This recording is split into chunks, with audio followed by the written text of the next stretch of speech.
É sexta-feira, dia 28 de abril de 2023. Chega pra cá, meu povo, que o Bom Dia Produtor tá no ar. Hoje com imagens ao vivo de Rio Branco, a capital do estado do Acre. Nesse momento você vê imagens aí do céu e tem previsão de pancada de chuva, viu? E trovoadas isoladas ao longo do dia e também no período da noite. A temperatura mínima na casa dos 22 graus e a máxima podendo chegar aos 32. É assim que a gente começa essa sexta-feira aqui no canal do Boi e o compromisso é aquele de sempre, levar para você as melhores informações que movimentam o agronegócio. No programa de hoje nós vamos falar sobre as exportações agrícolas do Rio Grande do Sul. Apesar da severa estiagem que atingiu o estado pelo terceiro ano consecutivo, o setor avícola gaúcho registrou aumento nos embarques e na receita no primeiro trimestre de 2023. Vamos falar também da atividade da suinocultura, que tem crescido em vários estados brasileiros. E para ter resultados positivos é necessário ter aí uma gestão financeira eficiente dentro das granjas. E mais, o presidente da Câmara dos Deputados, Arthur Lira, do PP de Alagoas, leu na última quarta-feira o requerimento de abertura da Comissão Parlamentar de Inquérito do Movimento dos Trabalhadores Rurais Sem Terra, o MST. O órgão vai investigar o aumento do número de invasões de terra nos últimos 4 meses. Cotação, bons negócios, atualização de mercado, tudo isso e muito mais informação, é claro que você só tem agora no Bom Dia Produtor.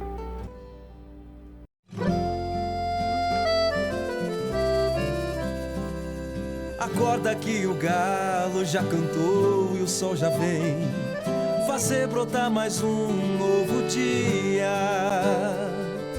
Lenha no fogão, café pra esquentar e a bicharada no quintal. Bota pra molhar, tira leite no curral, arreia o cavalo, tem gado pra campear.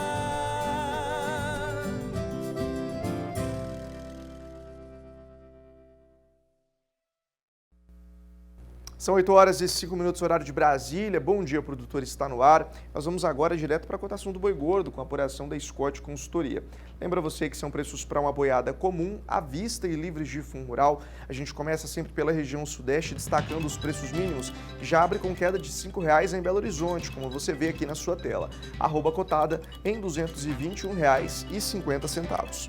No Triângulo Mineiro e no sul de Minas Gerais também tem queda de R$ 5,00. No Triângulo, o valor de referência fica em R$ 236,50 e no sul do estado de Minas Gerais, a arroba está cotada em R$ 246,00. No norte do estado mineiro tem queda de R$ 6,00, arroba em R$ 234,50. No estado do Rio de Janeiro, queda de R$ 2,00, arroba em R$ 244,50 e tem queda de R$ 2,00 também no Espírito Santo, valor referência em R$ 219,50.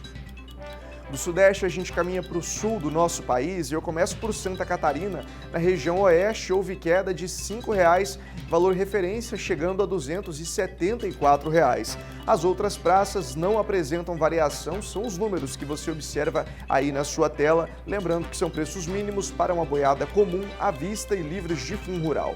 Primeira tela do Centro-Oeste, e assim a gente vai dando sequência aqui na programação. Tem queda de R$ 5,00 em Campo Grande, Dourados e também Três Lagoas, os 3 municípios do estado de Mato Grosso do Sul, com valor de referência em R$ 249,00. O cenário não muda na região do estado do Goiás, tanto em Goiânia quanto no sul, os valores permanecem em R$ 236,50. Segunda tela do Centro-Oeste, chegando aí para você agora, o estado do Mato Grosso, com queda de R$ 5,00 no Sudeste, arroba em R$ 231,50. As outras praças também não apresentam variação. Vamos para o Nordeste agora, vou começar para você aí pela Bahia, na região Oeste, tem queda de R$ 2,00, valor referência em R$ 244,50. Queda de R$ 5,00 no sul do estado baiano, valor referência em R$ 234,50.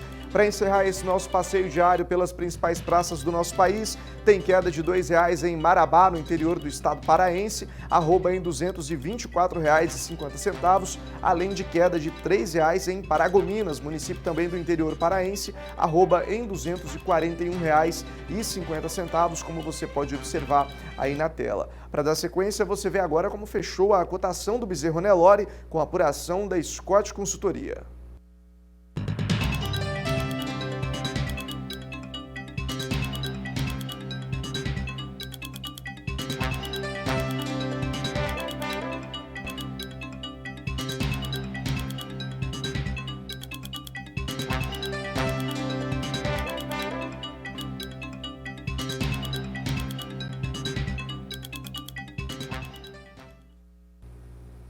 A colheita da tangerina Poncã avança em São Paulo, com a expectativa de uma safra mais produtiva em comparação ao ciclo anterior. As informações com Gustavo D'Angelo.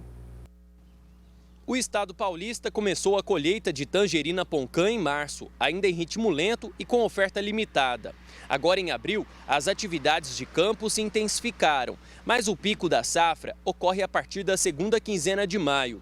Aqui na região noroeste paulista, a colheita atrasou um pouco neste ano e os produtores estão na expectativa de uma safra boa do fruto, com melhor distribuição da tangerina entre os estados produtores. São Paulo é o maior polo produtor de Poncã do país, com área de produção estimada em 334 mil toneladas da fruta em 2021, seguido do estado de Minas Gerais, com área de produção de 244 mil toneladas da fruta. Os dados são do IBGE, o Instituto Brasileiro de Geografia e Estatística.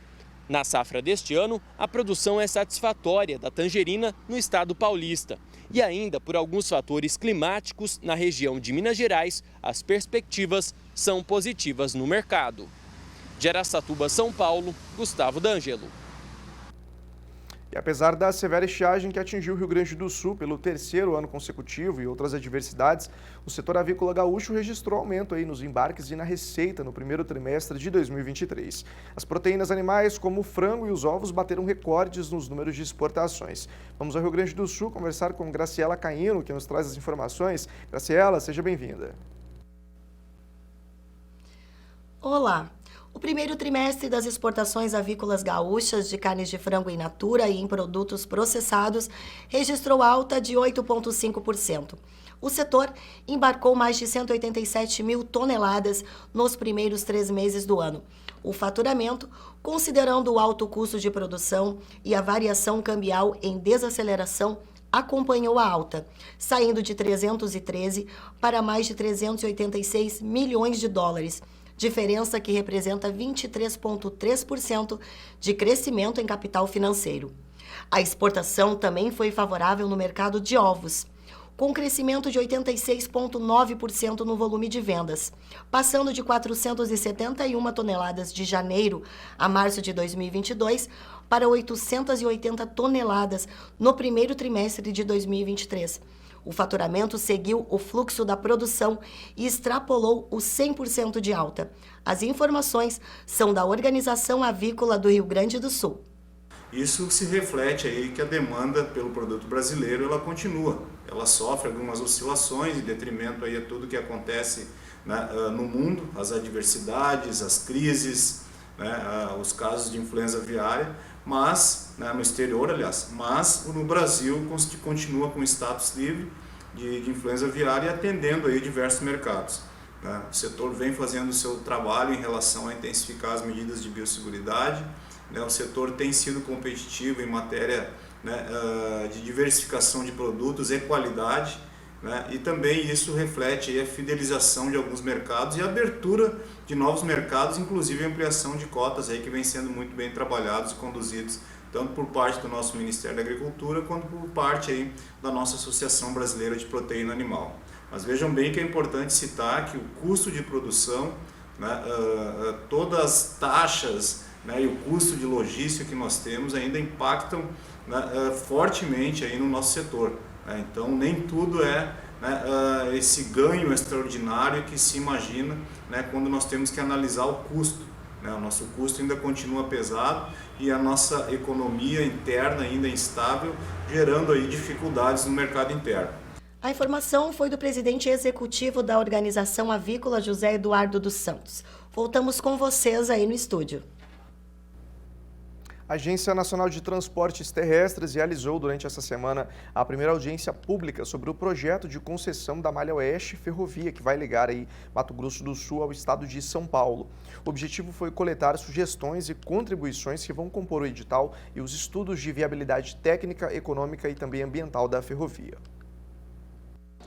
A audiência pública realizada em Campo Grande, capital de Mato Grosso do Sul, foi direcionada aos interessados com o objetivo de tornar público, colher sugestões e contribuições às minutas de edital e contrato e aprimoramento dos estudos de viabilidade técnica, econômica e ambiental que visam a concessão para a exploração do empreendimento ferroviário Malha Oeste, com extensão de 1.625 quilômetros, que deverá ligar os municípios de Mairinque, em São Paulo, ao município de Corumbá, no Mato Grosso do Sul, região de fronteira com a Bolívia. O trecho é controlado há 20 anos pela concessionária Rumo Malha Oeste, que também detém o domínio comercial das malhas Paulista, Norte, Central e Sul. O traçado da ferrovia conecta cidades da Bolívia a portos de Ladário e Porto Esperança, em Mato Grosso do Sul, ao Porto de Santos, em São Paulo, e ao Porto de Itaguaí, no Rio de Janeiro. O diretor-geral da ANTT, Rafael Vitali, falou sobre a importância da ferrovia para o Mato Grosso do Sul, principalmente no que diz respeito ao escoamento da produção agrícola do estado. As commodities agrícolas, elas são, por natureza, uma carga que, entre aspas, prefere andar de ferrovia do que de rodovia. São cargas pesadas, granéis, e que normalmente fazem longas distâncias. E a ferrovia é o melhor modal para esse tipo de transporte. Então, a presença da ferrovia nisso vai induzir ainda mais o crescimento, não só apenas da produtividade, que todo agricultor já busca naturalmente, mas também a expansão da área agricultável para que a riqueza seja melhor distribuída ao longo do estado e assim o desenvolvimento econômico todo aconteça. Então acho que a ferrovia ela tem esse papel de grande indutor do desenvolvimento econômico e aqui não vai ser diferente com a revitalização e a retomada do transporte ferroviário pela Malha Oeste. A segunda audiência pública para tratar do tema está prevista para o próximo dia 3 de maio, em Brasília, no Distrito Federal. De Campo Grande, no Mato Grosso do Sul, José Cunha. Está marcado para o dia 2 de junho mais uma edição do Leilão Parme 3 Barras, numa tradicional sexta-feira, a partir do meio-dia, com a organização da Leilosul. Mas já vamos falar de um leilão de junho, que além de do tempo, que passa muito rápido, temos aí uma nova série que vai mostrar a importância da matriz no melhoramento genético. Quem traz para a gente os detalhes é Daniel de Paula. Na pecuária de corte, os meios é que justificam os fins. E se o negócio é produzir carne de qualidade, tudo começa na seleção de uma boa matriz. É com esse propósito que Parme e 3 Barras moldam seus rebanhos, identificando e multiplicando as melhores fêmeas a partir de um robusto banco de dados do programa Delta Gen sob a tutela do GenSys. As mais férteis e produtivas entram no programa de acasalamento dirigido para formar a próxima geração de bezerros, que precisam nascer pequenos e que têm todas as informações coletadas diariamente pelas equipes bem treinadas nas fazendas. Depois, vão passando pelos filtros que levarão os melhores até a chancela do SEIP. Só então, eles terão chance de se tornar os meios para justificar o fim. Mas a mãe bem selecionada já cumpriu metade desse caminho, produzindo touros como os que estarão no Leilão Parme 3 Barras do dia 2 de junho, pelo Canal do Boi. E agora é hora de saber quais são os touros da semana do Genética BR. Informações com o leiloeiro rural Gabriel Borges.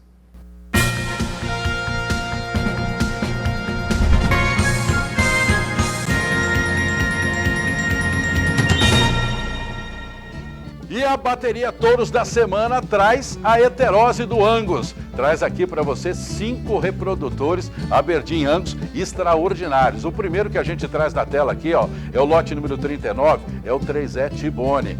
Aí na sequência tem um touro também espetacular, que é o lote número 110, que é o S2 Baxter. Olha que máquina, olha que touro aí muito rústico, né? Um touro extremamente adaptado. E temos também mais touros, tem mais 3 reprodutores excepcionais que ficam à disposição a preço promocional até domingo, que está aqui na tela, lote 625, que é o EPV espartano. Na sequência, nós vamos trazer um touro que é nome difícil, mas é um espetáculo de reprodutor, que é o Colpas BSB Enchanter, que é o nosso lote 644. E aí, na sequência, finalizando a bateria Angus para você, nós temos o tiro certeiro, que é o Varilek Kill Shot, que é o nosso lote número 711. Então tá aqui, ó, aproveita, não perca as oportunidades, lembra das regras, pedido máximo por touro é o de 100 doses, pedido mínimo para você gozar os descontos na ação Touros da Semana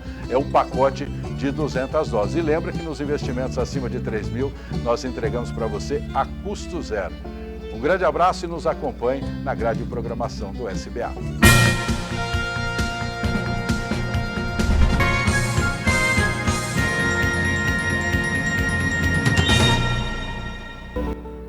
Participe do Bom Dia Produtor, enviando as suas dúvidas e sugestões no nosso número de WhatsApp 67998631001. Estou esperando sua mensagem, mas não esquece nome completo e a cidade de onde você está falando para a gente exibir aqui na tela do Bom Dia.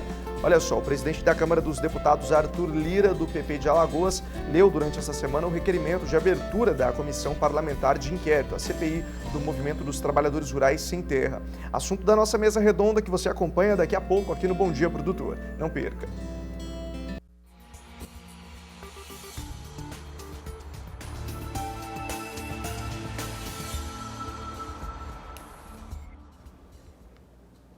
O presidente da Câmara dos Deputados, Arthur Lira, do PP de Alagoas, leu na última quarta-feira, dia 26, o requerimento de abertura da Comissão Parlamentar de Inquérito, a CPI do Movimento dos Trabalhadores Rurais Sem Terra, o MST.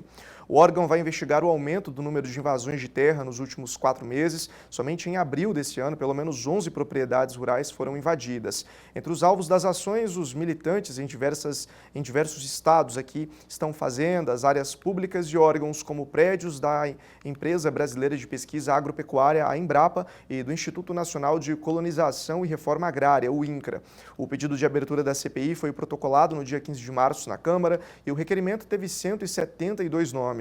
O colegiado contará com 27 membros titulares e igual número de suplentes. Os membros ainda serão designados pelos líderes partidários. O assunto tem ganhado repercussão em todo o Brasil e aqui no canal do Boi a gente também fala mais sobre esse assunto a partir de agora. Inclusive, estou recebendo aqui a Amanda de Mello, advogada, nos estúdios também para falar com a gente um pouco sobre esse assunto.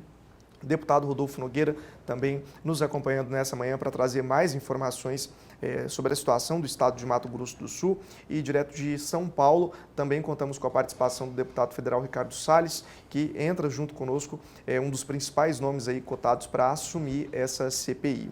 Vou começar com a Amanda. Bom dia para você, seja muito bem-vinda. Bom dia, Vinícius. Deputado, bom dia também, para não ficar feio, né? Bom dia, Vinícius. Bom dia, Amanda. Bom dia, deputado Salles. Bom dia a todos que nos acompanham. Salles, bom dia para você também. Seja bem-vindo à nossa programação. Bom, por aqui... Bom dia. Prazer ver você. O prazer é todo nosso e por aqui a gente vai dando sequência. Vamos tentar entender na prática o que a lei diz sobre invasão de terra. Eu queria que a senhora começasse explicando para a gente, trazendo esses detalhes. Na lei, a invasão de terra é crime, né? O que a lei está dizendo sobre isso? Bom, a invasão de propriedade privada, sobre qualquer argumento, ela é ilegal e é crime pelo Código Penal. Não adianta querer rotular como movimento, como jornada, como um encontro, quando se invade uma propriedade privada e destrói essa propriedade privada. Ainda que a propriedade seja passível de demarcação de território indígena, ainda que ela seja passível de desapropriação para fins de reforma agrária, há de se respeitar o devido processo legal. E é dentro do universo desse devido processo legal que esses grupos sociais deveriam buscar os seus direitos. Não há nada que legitime uma invasão de propriedade e a tomada da posse na força. A lei diz que a tomada da posse ao arrepio do devido processo legal é crime, mas na prática, muitas propriedades, inclusive nós tivemos meses aí bem focados nessas invasões, na realidade, né, fora da lei, já no que nós temos de prática, como tem se procedido essas situações no campo? Essas propriedades são alvos constantes de invasões? Como que está sendo essa realidade? Bom, depende, né? Se for uma invasão para fins de reforma agrária, o cenário é relativamente um pouco mais fácil de se combater, né? O proprietário entra com uma ação possessória, vai tramitar pela Justiça Estadual, o processo é um pouco mais rápido. E aqui no nosso estado não existe um histórico de uma invasão sem terra que durou eternamente. Agora, quando essa questão é indígena, quando a invasão é indígena, o cenário é caótico, né? o processo tramita pela Justiça Federal e por isso ele é um pouco mais lento e dificilmente a reintegração de posse ela acontece nesses casos, né? E eu digo isso não pela lei, porque pela lei ela deveria acontecer, mas é pelo histórico mesmo, né? O índio é visto como um ser diferente pela sua etnia, ele é protegido constitucionalmente, eles enxergam a terra como a vida, como a alma, como a essência deles, e é por isso que a reintegração ela é muito difícil de acontecer nesses casos, porque envolve um risco de vidas humanas, né? Eles se dispõem a lutar pela terra até a morte. Então, por isso, essa dificuldade de cumprir as reintegrações de posse. Você cita o estado de Mato Grosso do Sul. Deputado, qual que é a situação que nós estamos enfrentando hoje no estado, né? São mais de 140 propriedades invadidas. Não é uma situação que acontece só de 4 meses para cá, já vem um tempo se arrastando. Qual que é o cenário que nós temos hoje em Mato Grosso do Sul? Bom, o cenário do Mato Grosso do Sul é caótico, com muita apreensão por parte dos produtores rurais e da classe política também, para resolver pacificamente. Mas lembrando a doutora que o direito de propriedade também é uma cláusula pétrea na Constituição Federal e que tem que ser assegurado como um direito, né, constitucional. Isso é importante a gente frisar, como direito de propriedade. E o Mato Grosso do Sul vem tendo esse embate de invasões há muitos anos, né, doutora? Muitos anos. E a gente sabe que existe uma indústria por trás dessas invasões também, Vinícius. Todo um aparelhamento aí de movimentos, de organizações criminosas por trás dessas invasões. E isso traz uma instabilidade jurídica muito grande, né, no campo. A gente sabe que o mundo hoje precisa da estabilidade alimentar, mas sem a estabilidade jurídica no campo, a gente não consegue essa produção de alimentos para trazer uma estabilidade alimentar para o mundo inteiro, não só para o Brasil. Então a gente tem uma preocupação muito grande com essa cadeia do agronegócio que sustenta a agroindústria e o comércio também do interior do Brasil, vamos falar, né, dos estados que dependem do agronegócio. Justamente para trazer essa segurança que a CPI está sendo instalada, e eu convido o deputado Ricardo Salles para entrar aqui nesse bate-papo junto com a gente. Deputado, como que a instalação dessa CPI vai contribuir para que a gente possa ter essa segurança no campo, para que propriedades talvez possam ser devolvidas aos seus donos, a quem é de direito? Como que essa CPI vai interferir dentro do setor do agronegócio? Bom dia. Bom dia a todos, prazer em vê-los, em especial o meu amigo e colega Rodolfo Nogueira, que conhece muito o assunto. Eu tenho certeza que o Rodolfo, ao compor a colegiada da CPI, vai trazer muitas informações lá da ponta no Mato Grosso do Sul, que ele conhece bem como produtor rural. É isso mesmo. Veja, a CPI tem diversos objetivos. Claro que, evidentemente, investigar quem está invadindo, quem está financiando, e quem está se omitindo. Há autoridades em todos os estados que têm a responsabilidade de coibir as invasões, independentemente da discussão jurídica do devido processo legal, muito bem colocado pela doutora Amanda, mas a segurança pública dos estados, ela tem obrigação de, na iminência de invasões, agir preventivamente, e, no caso concreto de invasões já ocorridas, atuar repressivamente.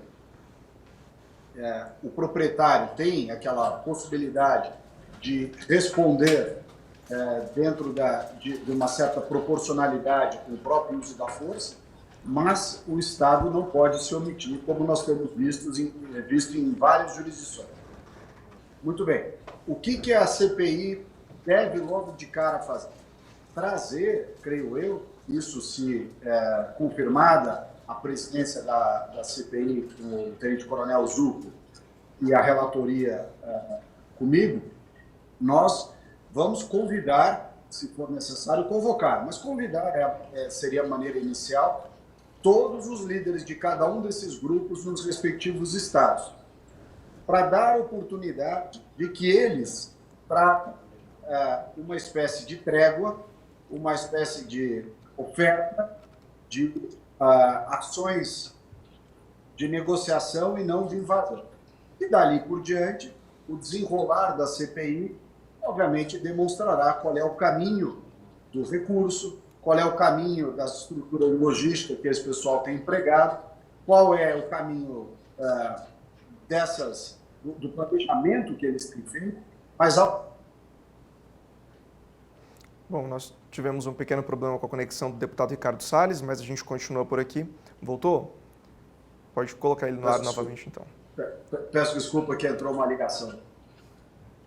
Mas o ponto mais importante, que eu espero nós possamos construir, inclusive convidando o ministro Paulo para vir conversar conosco, que é a solução desse problema. Eu entendo que o Brasil hoje sofre muito, tanto na área indígena, como citado já aqui, tanto nos conflitos de unidades de conservação, né, dos parques, etc., nos assentamentos do INCRA, e até no termo do marco temporal da questão indígena, nós temos uma questão em comum que permeia tudo isso, que é a regularização fundiária, ou a ausência de uma estabilidade, de uma existência plena da titulação, da regularização fundiária no Brasil como um todo.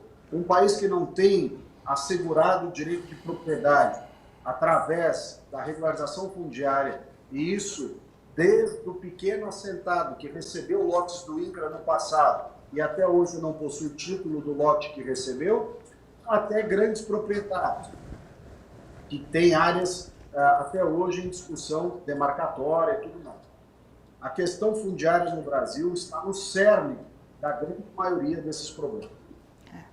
Deputado Ricardo, eu pego um gancho nisso que o senhor está falando, acho que dá para a gente fazer um debate, um ir se complementando junto ao outro.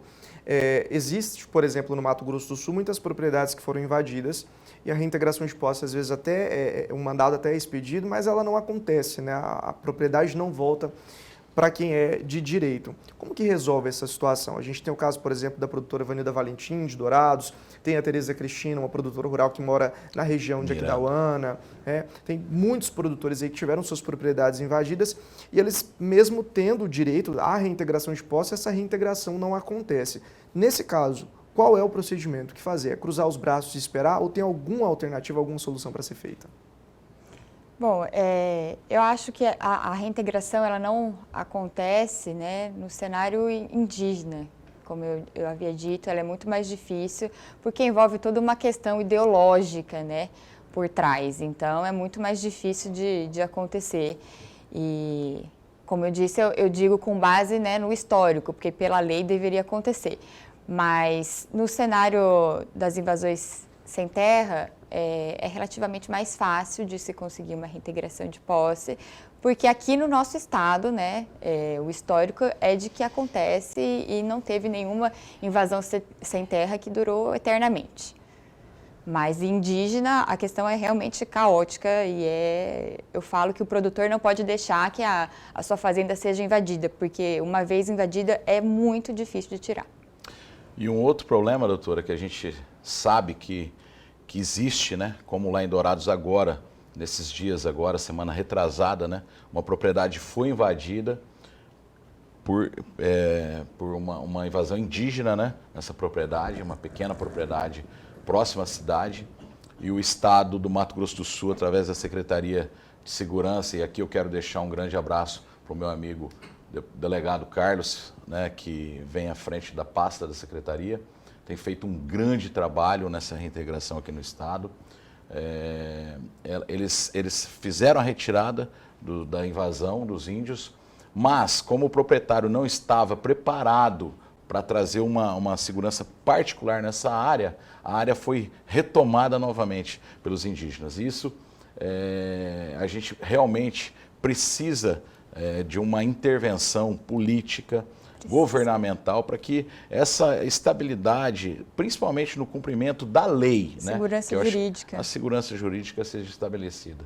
E aí a gente tem vários mecanismos que a gente está traçando na Câmara dos Deputados Federais, como meu colega Ricardo Salles sabe que algumas PLs que hoje estão em tramitação lá na casa, como a 490, que trata do marco temporal, que vai dar uma estabilidade muito grande, né, Salles, aí para o campo, principalmente na questão das invasões de áreas indígenas, né, e também a questão de ligar as invasões ao terrorismo, que é outra PL, que a Frente Parlamentar do Agronegócio lá em Brasília está à frente, e vários deputados aí hoje redigindo novas leis, novas PLs aí para trazer essa segurança jurídica no campo. Ricardo Salles está aqui junto com a gente também, aparece aí nas imagens para o pessoal de casa. Deputado, com a chegada dessa CPI, a gente tem, então, talvez essa luz no fim do túnel? A CPI tem um papel fundamental, porque ela vai justamente responder a perguntas que, em geral, as pessoas não sabem. Quem financia, quem organiza, quem se omite, né? E agora, eu queria só fazer um comentário aqui, não é a sua pergunta agora, né? Esse tema indígena nos estados fronteiriços brasileiros precisa também enfrentar um tema que as pessoas, em geral, têm muito receio em tratar, que é a importação, entre aspas, de indígenas de países vizinhos. O Brasil, durante anos, e eu temo que isso esteja sendo retomado no nosso território, o Brasil fez um papel quase que de inocente útil de permitir que indígenas de países vizinhos aos nossos fossem internalizados no Brasil, viessem aqui ganhar a Bolsa Família, receber uma série de vantagens governamentais nos programas sociais e outros, inclusive participar de invasões de terra indígena, pessoas que não são brasileiras, né? Quer dizer, que invadem as terras vindo do Paraguai, vindo de outros países ao lado. Isso é um absurdo. Quer dizer, nós temos que ter um controle muito mais estrito na fronteira para que isso não aconteça. Com relação à CPI do MST, é necessário dar oportunidade ao governo para vir trabalhar junto na solução. Até porque, ao menos retoricamente, o governo tem dito, pelo menos parte do governo, tem dito que está incomodado com as invasões. Claro que há uma contradição evidente do governo dizer que está incomodado com as invasões e, por outro lado, levar o Stedley na comitiva do presidente da República lá para a China. Então, um governo que está incomodado com as invasões não pode levar o líder dos invasores de terra na comitiva oficial. Todas essas contradições serão esclarecidas na CPI. Nós temos, inclusive, imagens aí na tela. Desculpa, deputado.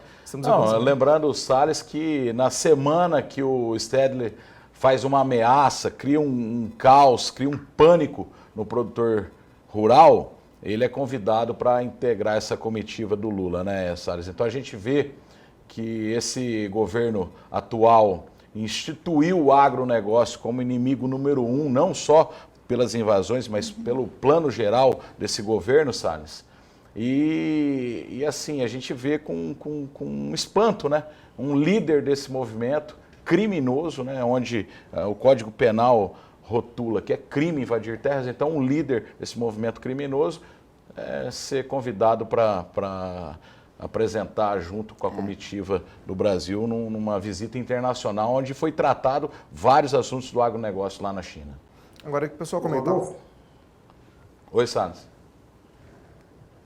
Há uma questão importante aí, que você também costuma lembrar, que é a gente separar, né, justamente aqueles assentados que já foram beneficiados por lotes do INCRA e de reforma agrária e que foram abandonados à própria sorte no passado, em governos anteriores, e que no governo do presidente Bolsonaro passaram a receber título de terra e, consequentemente, conseguem ter financiamento agrícola, conseguem ter assistência técnica e uma série de outros mecanismos fundamentais à produção, e que se nós não separarmos esses grupos, fica parecendo que nós somos contra atender a essas pessoas de bem que legitimamente seguiram o devido processo legal e querem produzir. Nós temos que separar, como você tem dito muito bem, temos que separar aquilo que é a atividade criminosa daqueles que têm envolvimento político, que querem tumultuar ou até extorquir produtores, como foi o caso aqui da Frente Nacional de Luta no Pontal do Paranapanema, em São Paulo, daqueles pequenos produtores familiares que foram assentados e que merecem um apoio estatal, jurídico, legal, para que possam, de maneira sustentável, inclusive financeiramente, perpetuar o seu trabalho no campo. Então, essa distinção é de extrema importância. A gente comentava aqui nos bastidores sobre um projeto de lei, né, deputado Rodolfo, que o senhor está propondo aí. Queria entender um pouco mais sobre esse projeto. Exatamente, Vinícius. Na Câmara, a gente fez a ingressão desse projeto, dessa PL, nos moldes, né, dos invasores do MST, que o INCRA hoje já tem como modelo. Então, o esbulho possessório dentro da invasão do MST, a propriedade fica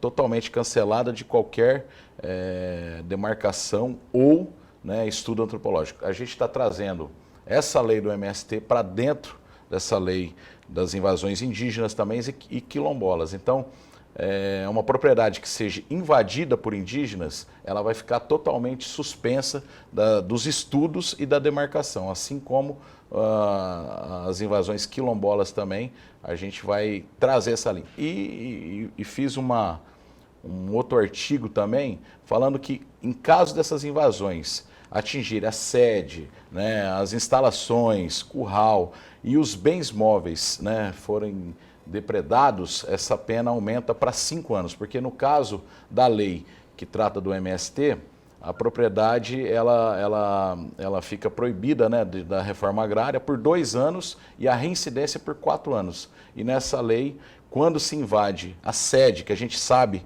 que, né, que nas invasões eles visam, né, destruir tudo e depredar o patrimônio do produtor rural, a pena vai para 5 anos e a reincidência para 10 anos, né?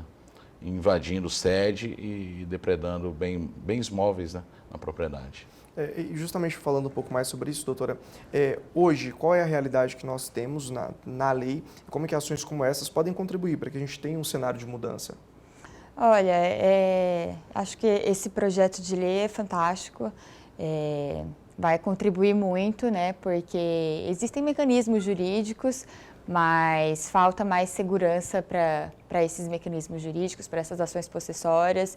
Então, gostei muito desse projeto do deputado, ele estava me apresentando agora e acho que tem muito a contribuir no universo jurídico. Na verdade, né, Vinícius, a gente sabe que o instrumento da invasão é realmente, como a doutora falou, né, que o histórico das invasões indígenas já praticamente eles tomam posse daquela propriedade e o produtor rural, como você citou a Vanilda, como você citou a Tereza Cristina, que são minhas amigas, né, inclusive a Vanilda é da minha cidade, a gente tem um problema muito sério em torno da cidade com essas invasões em pequenas propriedades, né, onde pequenos produtores ali ganhavam né, o seu dia a dia, né?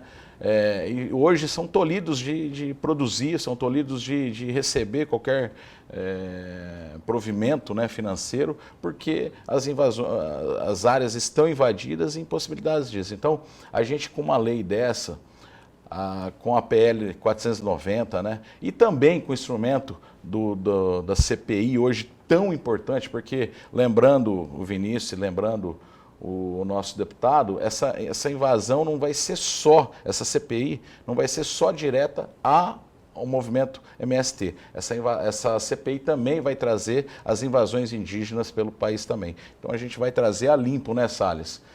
Quem está financiando, quem está por trás, a questão política por trás também, que é muito importante, partidos que estão por trás, organizações, né, que estão por trás. A gente sabe que tem muita gente patrocinando essas invasões. E uma coisa muito importante, Salles, que foi dita agora essa semana pelo governador Caiado, lá na FPA, que lá em Goiás, o governador tem sido muito rigoroso com os acampamentos Salles, ali nas estradas, que são as células de todas essas invasões. E é uma pauta que eu venho defendendo na FPA, para que a gente possa, como parlamentares, cobrar os nossos governadores, porque no que diz as rodovias estaduais, o governo cuida, né? Então, dos acostamentos, onde são produzidas esses acampamentos, e ali são direcionadas as invasões. Então, os governadores, né, têm que ter essa sensibilidade também para poder fazer a reintegração de posse do Estado.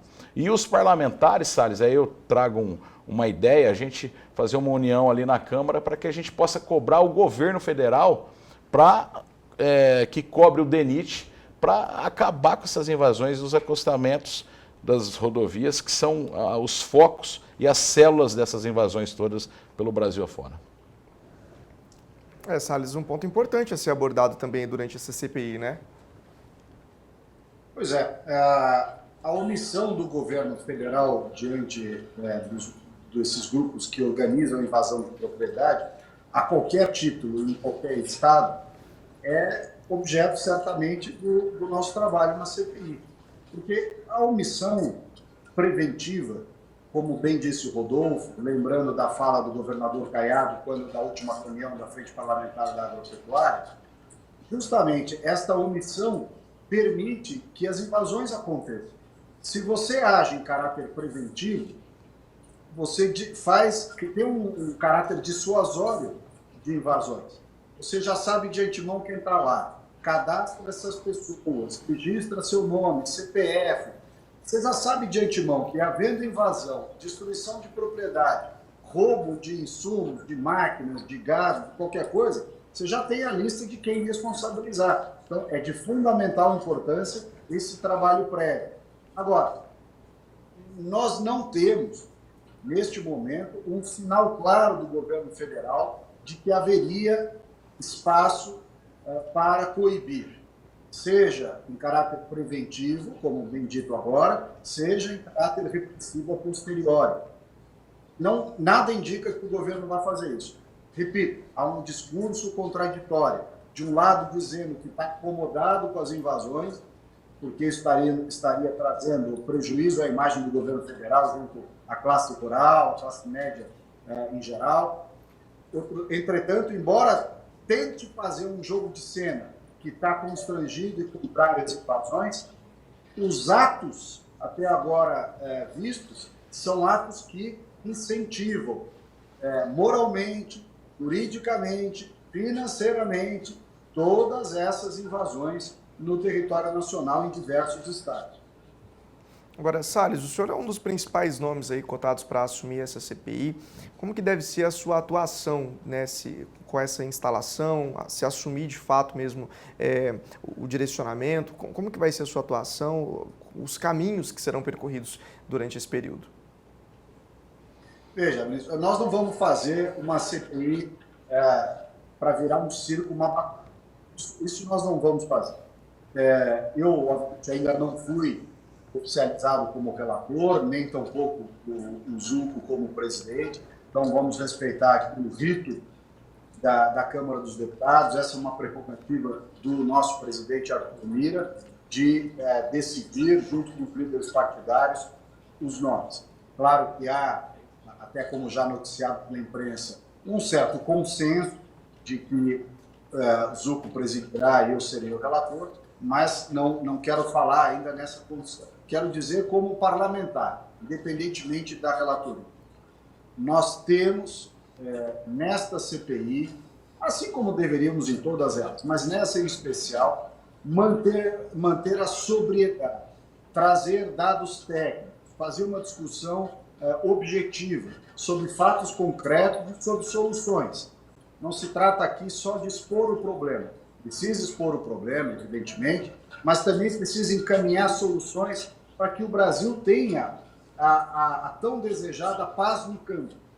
E ela não virá se nós não propusermos soluções que sejam ao mesmo tempo justas para todas as partes, mas também razoáveis, factíveis, execuíveis, sejam possíveis de ser implementadas. Não adianta ter também soluções que são totalmente inviáveis, como se propôs no passado.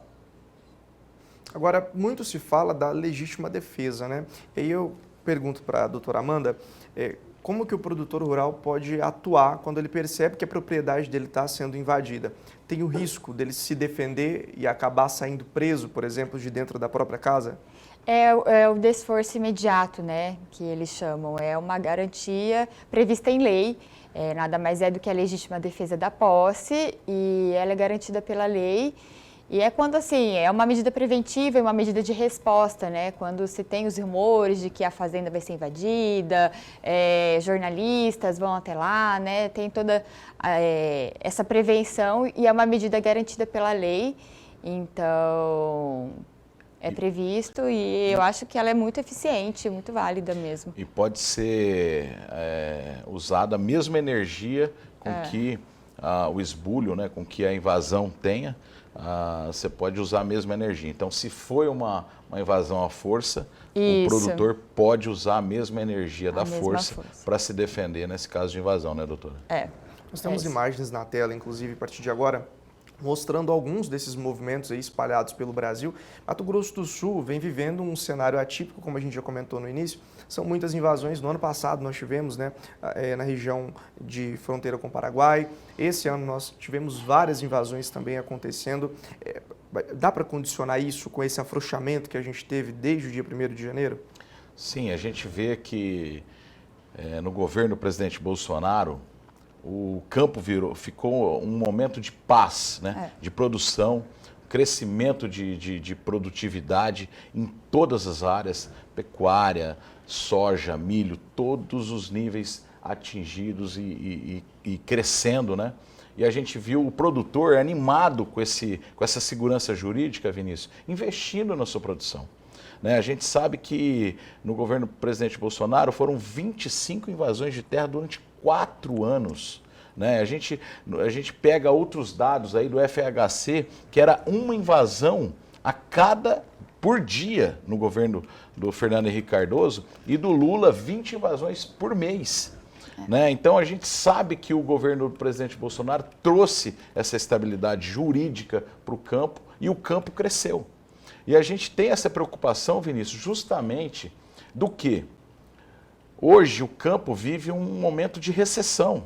Hoje você conversa com o comércio, com a agroindústria, está vivendo um momento de recessão. Os preços das commodities baixaram, o preço da arroba do boi baixou, o preço do bezerro baixou. Então, daqui a pouco vai se tornar inviável. E como que o produtor vai investir mais no campo, sendo que ele não tem essa segurança jurídica? Como que ele vai calcarear, adubar, como que ele vai fazer cerca, curral, como que ele vai investir na sua propriedade? E isso traz um reflexo na economia do país. O agro, hoje, vamos falar, tem um tamanho no PIB de 30%, 33%.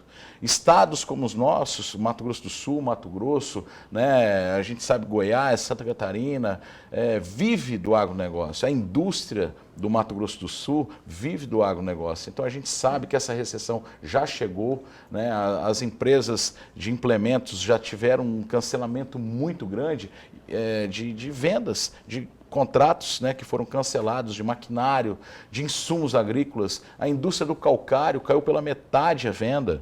Então a gente sabe que essa recessão vai chegar no comércio também. Daqui a pouco está chegando na agroindústria, porque a produção baixa. E a produção baixa, a Coamo vai diminuir o quê? A produção de óleo. Consequentemente, vai ter uma queda de criação de empregos.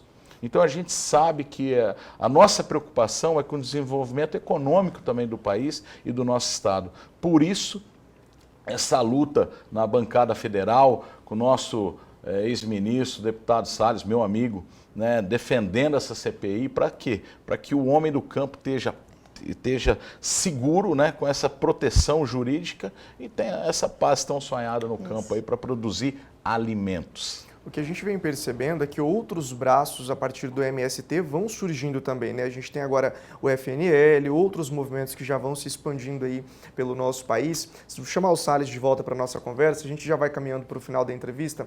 Salles, é de se esperar que outros movimentos a partir do MST realmente comecem a ganhar proporção no nosso país? Quando você não tem um desencorajamento por parte do governo federal, ao contrário, você tem incentivos morais, incentivos pela leniência jurídica e de segurança e, de certa forma, um apoio financeiro, ainda que não direto, mas através de terceiras entidades, interpostas pessoas. Então, quando você tem tamanho de incentivos, de maneira, nesses diversos aspectos, evidentemente, um caminho para que outros órgãos ou outros grupos se multipliquem.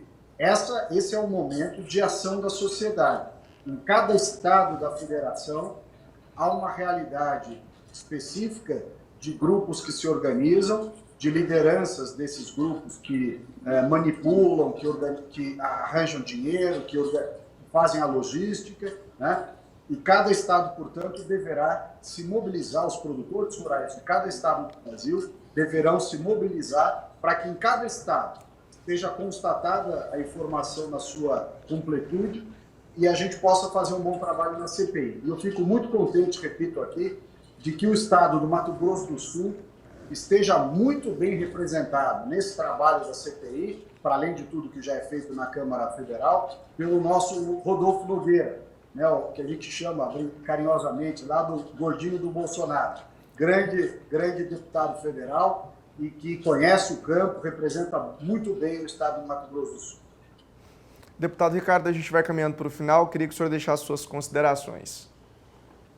Olha, prazer estar com vocês aqui, debater esse assunto de extrema importância, lembrar que o Brasil, como disse bem os nossos panelistas aqui, o Brasil tem no agronegócio um grande apoio da sua balança comercial, o setor que durante a pandemia continuou produzindo, fornecendo alimentos de qualidade, preços competitivos e todos esses pressupostos para a produtividade no Brasil, eles ficam em causa, eles ficam em risco diante dessa instabilidade causada pela ameaça ao direito de propriedade. Consequentemente, este é um tema de fundamental importância para que o Brasil continue sendo a potência que é no agronegócio. Muito obrigado a todos vocês pela oportunidade. Deputado, obrigado pela sua participação, um excelente dia, força e sucesso aí durante essa empreitada. Obrigado. Bom, a gente segue por aqui, já vamos caminhando para o final, né? O assunto está muito legal, a gente vai debatendo, outras nuances vão surgindo, mas a gente precisa encerrar, o tempo não nos espera. Doutora, suas considerações. Vinícius, eu queria agradecer primeiro o convite, a oportunidade de estar aqui para debater esse tema que está tão em alta, né, com pessoas tão importantes nesse cenário, como os deputados federais Ricardo Salles e Rodolfo Nogueira. Estou animada pelo início dos trabalhos da CPI, porque eu acho que é um problema que impacta não só o produtor rural, né, mas toda a sociedade brasileira. Então, estou animada para o início das investigações. E a gente torce, né, deputado Rodolfo? Exatamente. Quero aqui deixar um abraço ao meu amigo Ricardo Salles, colega lá da Câmara, dizer que o agronegócio também tem uma dívida com o Salles pela passagem dele à frente do Ministério do Meio Ambiente. Trabalhei com ele lá nesse tempo, viu tanto que ele desenvolveu esse trabalho de conscientização do meio ambiente com a produção de alimentos, né, que foi muito importante. E principalmente quero agradecer aqui em público, porque ele acabou com a indústria da multa que existia antes no IBAMA, e isso se deve à gestão do Ricardo Salles.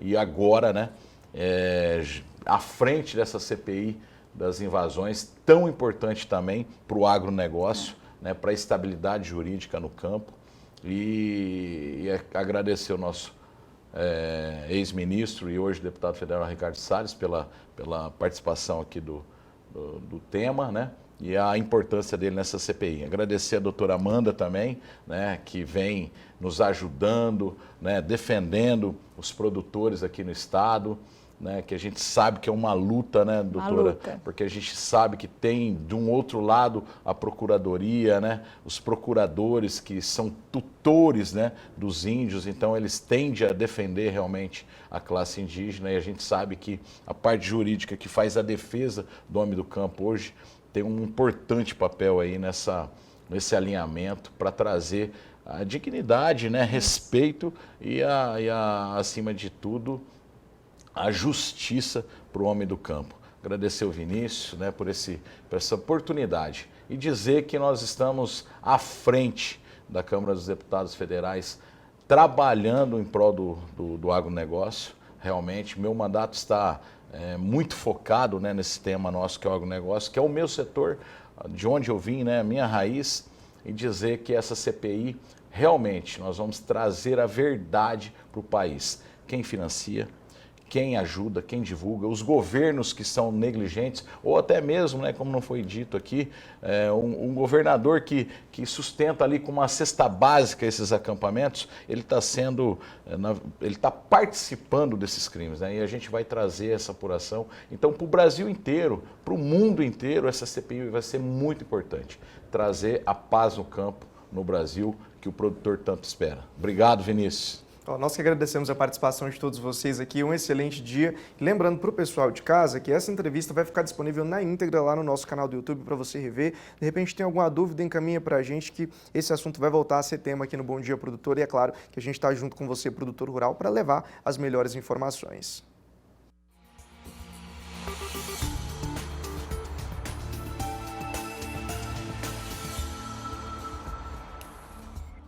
Por aqui é hora de mais um intervalo comercial e eu quero lembrar você que daqui a pouco tem previsão do tempo para todo o Brasil. Nós também falamos sobre as ferramentas de gestão financeira que auxiliam na suinocultura. Daqui a pouco no Bom Dia Produtor. Estamos de volta com Bom Dia Produtor e está na hora de saber como funciona a compra programada da Jeremy Pasto, empresa parceira do Canal do Boi que trabalha com sementes forrageiras e a semeadora VDTEC. Vamos conferir as informações com o engenheiro agrônomo Daniel Diraimo, que encerra a semana no Bom Dia Produtor com um convite super especial. Olá! Hoje eu venho encerrar a semana com chave de ouro, fazer um excelente convite. Durante a semana nós falamos um pouco sobre o nosso sistema de produção, né, os campos que garantem a melhor procedência da semente e oportunidade de construir condições comerciais, tanto em preço quanto em condição de pagamento, realmente mais atrativas e principalmente nesse período de entre-safra. As apresentações de sementes, select, graftada, tanto para pecuária quanto agricultura, os modelos de VDTEC também disponíveis no nosso portfólio que vão se encaixar aí no seu sistema. E hoje reforçar então o convite para você vir nos visitar em Ribeirão Preto durante a próxima semana, de 1 a 5 no nosso stand. Nós vamos estar com toda a nossa força de venda, nosso portfólio em semente, nosso portfólio em VDTEC. E para você que não puder fazer essa visita e estiver distante, entre em contato com a nossa equipe, entre em contato com a nossa força de venda, porque a mesma condição comercial disponível na AgriShow, disponível na feira, vai ser também disponível para todos os representantes. A compra programada começa na próxima semana e vai até setembro, porém, na semana da AgriShow, então na próxima semana, é ainda mais agressiva a condição. Então é o melhor momento para você adquirir sementes de pastagem e também as VDTEC, a semeadora que vai fazer diferença na hora de você reformar sua pastagem, fazer o seu sistema de ILP funcionar.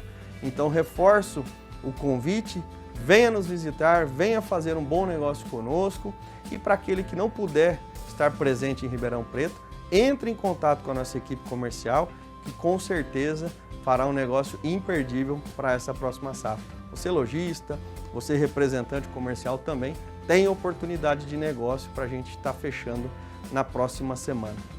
Então encerro aqui minha participação, porém reforço o convite. Venha nos fazer uma visita, tomar um café conosco, conhecer um pouco mais do nosso portfólio, tanto em semente quanto nas VDTEC, na AgriShow de 1 a 5 de maio, na rua F4, em Ribeirão Preto, o melhor negócio em sementes de pastagem e máquinas semeadoras. Para quem não puder participar, para quem não puder nos visitar, entre em contato com a nossa força de venda, que essas condições disponíveis na feira também estarão disponíveis para toda a nossa equipe.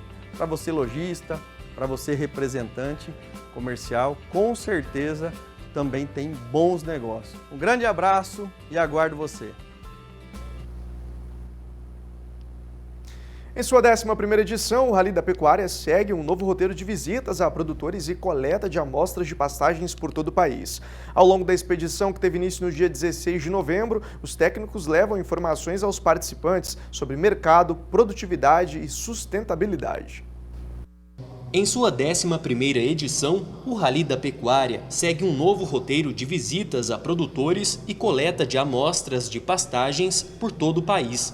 Ao longo da expedição, que teve início no dia 16 de novembro, os técnicos levam informações aos participantes sobre mercado, produtividade e sustentabilidade. O Rally da Pecuária é uma expedição técnica que já completou 11 edições, né? E o objetivo do projeto é a gente buscar informações lá do campo, né? Então a gente vai conversar com os produtores em eventos, nas fazendas, em oficinas, que são eventos pequenos.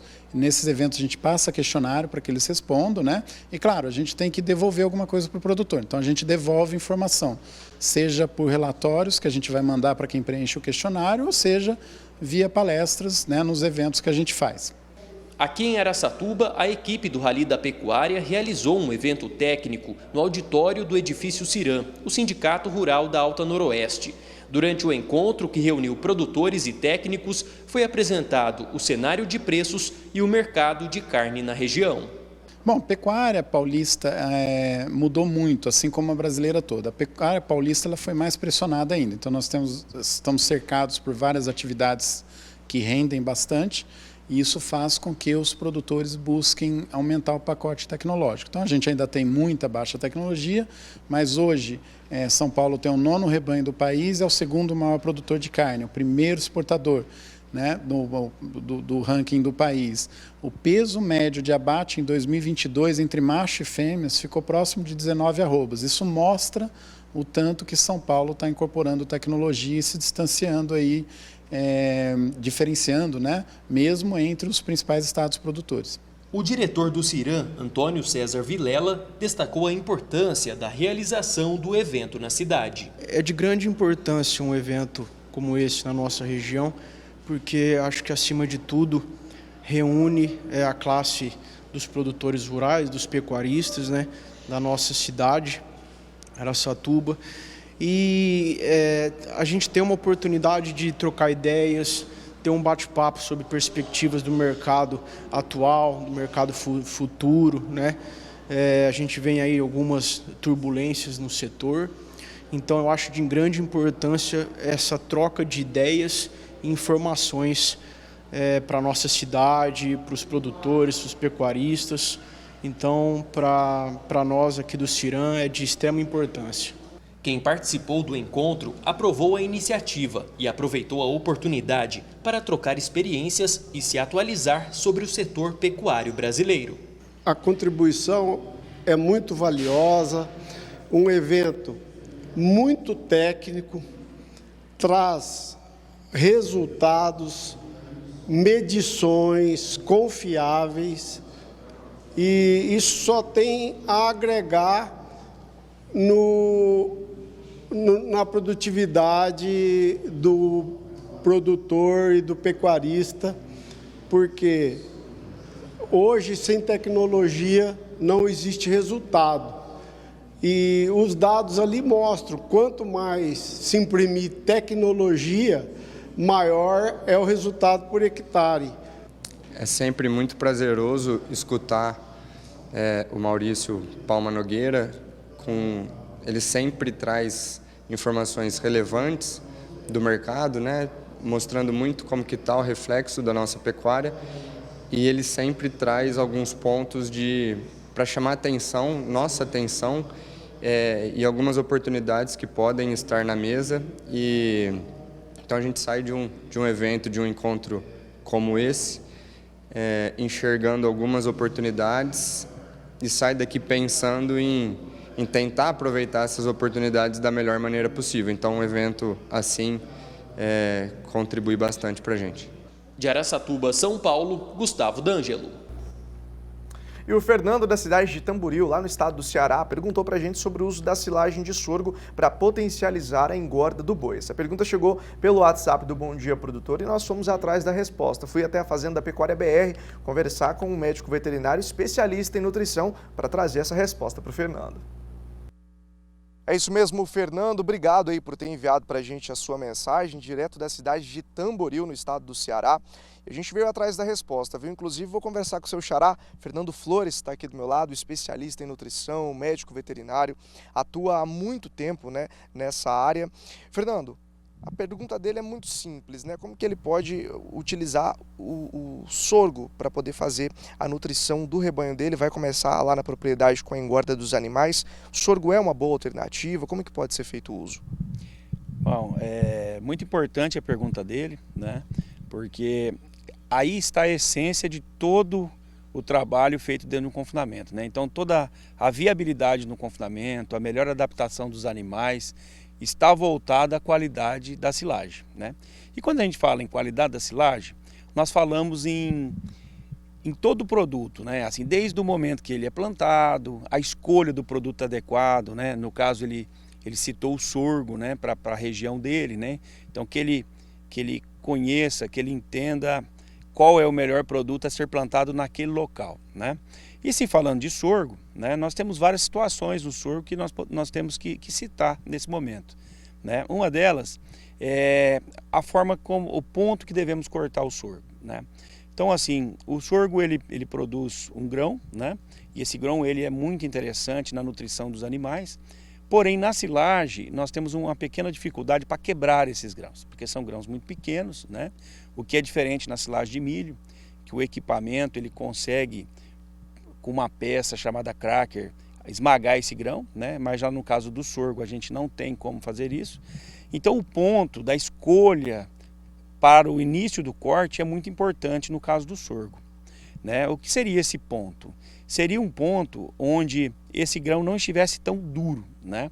Porque daí os animais conseguiriam aproveitar melhor na nutrição, na digestão, né, desse produto, né? Uma outra situação que ele pode também levar em consideração é como fazer essa colheita, né? Com uma automotriz, com uma máquina de uma linha, 2 linhas, né? Máquinas da própria propriedade, mas que ele tenha muito cuidado com o tamanho da partícula, né? Isso é bastante importante. Então, o tamanho da partícula a gente escolhe de acordo com o tipo da nutrição que ele vai trabalhar. Se é uma dieta de alto grão, se é uma dieta mais volumosa, né? Mas assim, ao ponto desse corte, né, o tamanho desse corte, ele sempre tem que estar em torno de 2 centímetros, né, para ficar mais simples aí. Por quê?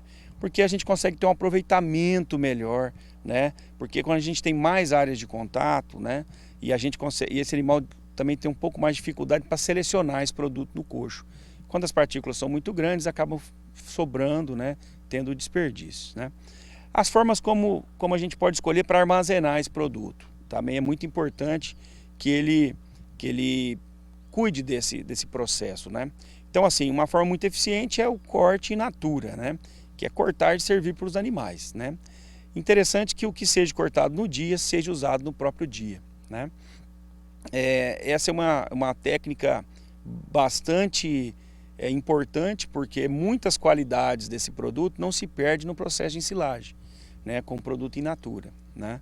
Mas também o processo de ensilagem é muito eficiente, né? Uma técnica milenar, né, que muito bem difundida, onde ele pode colher esse produto, armazenar em silos, né, de superfície, silos trincheiras, né, com uma boa compactação, nunca esquecer do inoculante, né? O inoculante para que a fermentação seja de boa qualidade, aguardar o período de estabilização desse produto, né, que é o momento onde esse produto se estabiliza, né, para que possa ser usado para os animais, né? Também deixo a dica para ele, aí para o meu xará, para o Fernando, para que ele faça uma análise bromatológica desse produto, né, para que ele saiba exatamente a qualidade do produto que ele está trabalhando ali, para que ele consiga completar com concentrado e atingir a meta, né, o que ele gostaria de ter de ganho de peso, né, ou de produção de leite, né?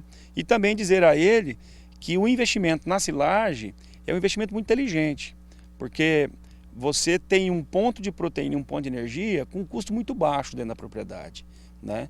Então, assim, dificilmente você vai comprar uma proteína e uma energia com um custo menor do que o que você produz na sua própria propriedade. Vai conseguir pagar a conta no final, né, Fernando? Eu queria, inclusive, fazer mais uma pergunta para você. Tem um gado bonito aqui atrás, a gente está na Fazenda Pecuária BR, que é uma vitrine de tecnologia, não só para o Mato Grosso do Sul, mas para todo o Brasil.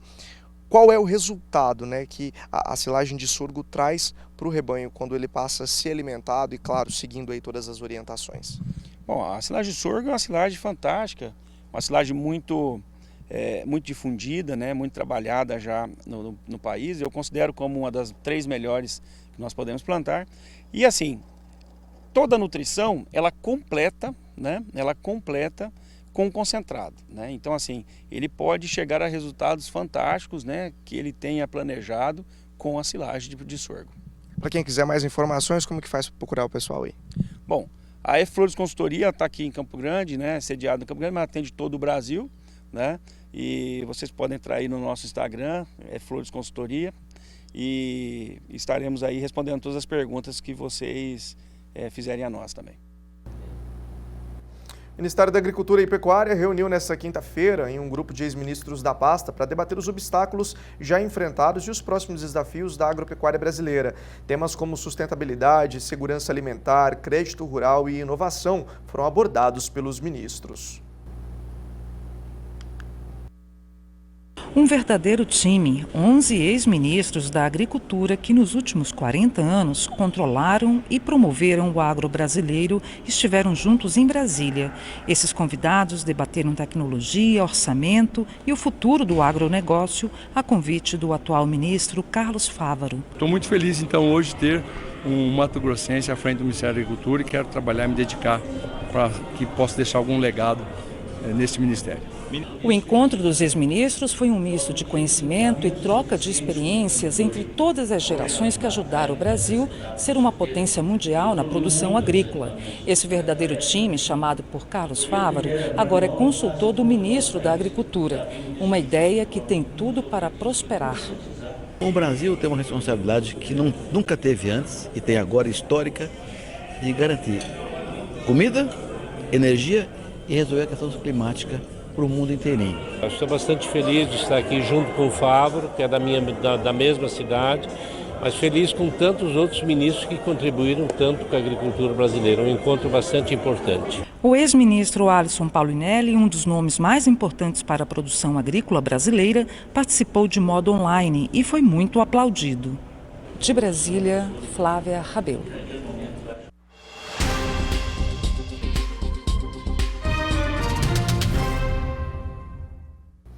É hora de falar da previsão do tempo para todo o Brasil. Os destaques a partir de agora com Júlia Marques.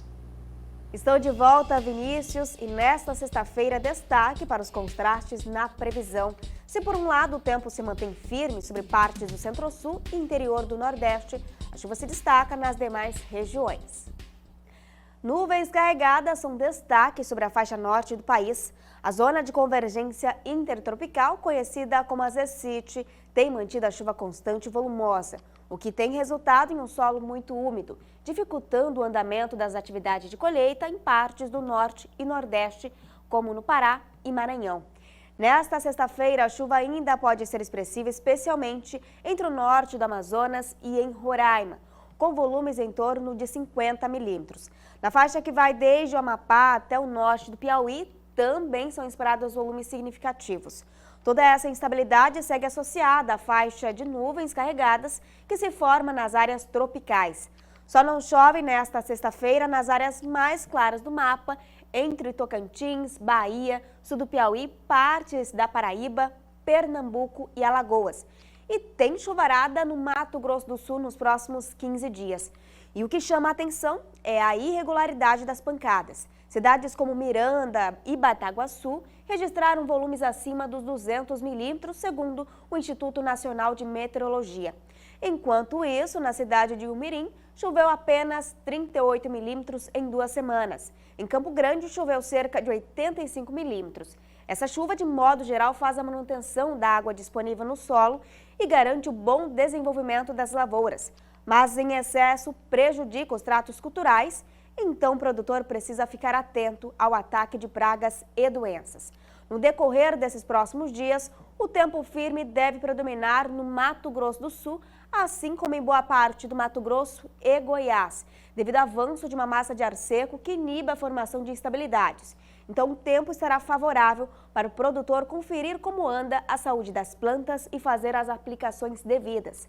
Sobre as temperaturas, mínima prevista de 16 graus em Florianópolis, mostrando então o friozinho avançando pelo sul mais uma vez. Já em Cuiabá, olha só, o dia amanhece com 25 graus e garante a sensação de tempo abafado.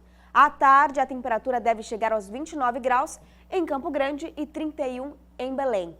E olha só, apesar do tempo seco predominar nos próximos dias, em boa parte do centro-sul do país, já tem chuva vindo por aí. Até o dia 3 de maio, novas pancadas de chuva podem se espalhar pelo Rio Grande do Sul com a aproximação de uma nova frente fria. Os volumes podem chegar na casa dos 35 milímetros na metade sul gaúcha, fazendo a manutenção da água disponível no solo para o desenvolvimento das lavouras já implantadas. O tempo seco ainda vai continuar entre o norte do estado, Santa Catarina, Paraná, São Paulo e Mato Grosso do Sul. Nos próximos dias, a chuva vai ficar concentrada entre o Espírito Santo e Minas Gerais, mas deve perder intensidade até o final do mês. Entre o norte e nordeste, destaque para a chuva que ainda pode gerar acumulados acima dos 100 milímetros nas áreas em amarelo, o que vai manter a colheita em ritmo lento e bastante atrasada no Maranhão.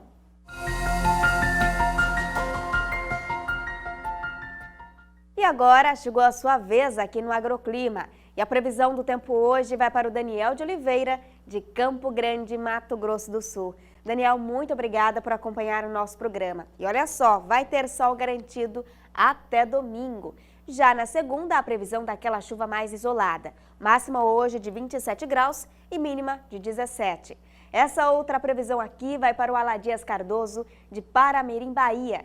Aladias, muito obrigada por acompanhar o nosso programa. Inclusive, na sua cidade, vem enfrentando uma estiagem prolongada, afetando o desenvolvimento das lavouras devido ao estresse hídrico. Até o fim de semana, o tempo ali permanece firme. Na segunda, a chuva ela vai ser bem mais isolada. Máxima hoje, 33 graus e a mínima, 19. E ainda dá tempo de você pedir a sua previsão aqui no Agroclima. Basta comentar com o seu nome completo e também, claro, a sua cidade. E pronto, você já vai estar participando. Estou te esperando.